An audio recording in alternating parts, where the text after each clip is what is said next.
ইরানের বন্দরগুলোতে মার্কিন নৌ অবরোধের মেয়াদ আরও বাড়তে পারে এমন খবরে বিশ্ববাজারে জ্বালানি তেলের দাম বৃদ্ধির প্রবণতা অব্যাহত রয়েছে।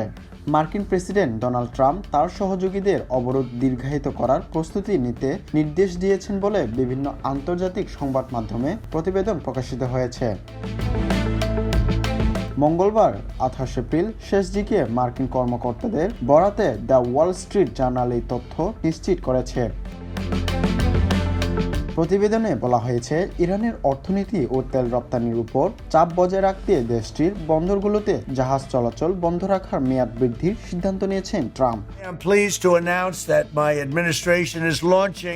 এই খবরের পর বুধবার সকালে বিশ্ববাজারে তেলের দাম নতুন করে বেড়েছে।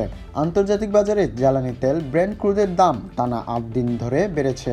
জুন মাসের সরবরাহের জন্য এই তেলের দাম 52 সেন্ট বেড়ে প্রতি ব্যারেল $111.78 দাঁড়িয়েছে।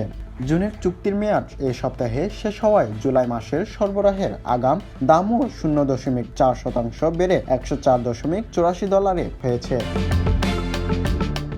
অন্যদিকে ওয়েস্ট টেক্সাস ইন্টারমিডিয়েট তেলের দাম বেলের প্রতি 57 সেন্ট বা 0.57% বেড়ে $100.50 উঠেছে। গত 8 কার্যদিবসের মধ্যে 7 দিনই এই তেলের দাম বেড়েছে। বিশ্লেষকদের মতে হরমুজ প্রণালী দিয়ে তেল সরবরাহ বাধাগ্রস্ত হওয়া এবং ট্রাম্প প্রশাসনের কঠোর অবস্থানের কারণে জ্বালানি তেলের বাজারে অস্থিরতা কাটছে না।